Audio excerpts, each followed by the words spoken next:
Creating private name servers at name.com. This demo assumes you have a domain name registered through name.com and starts from their home page. Now let's learn how to create our own custom private name servers. Click Login in the upper right of this home page and log into your account.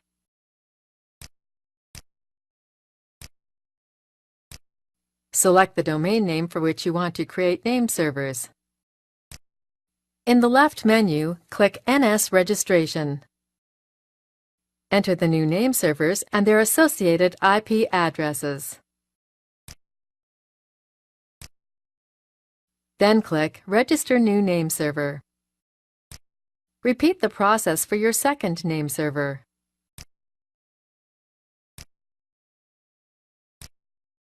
That's it! You've successfully created custom private name servers for your domain name.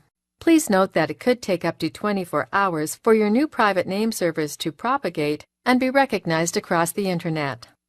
This is the end of the tutorial. You now know how to create private name servers at name.com.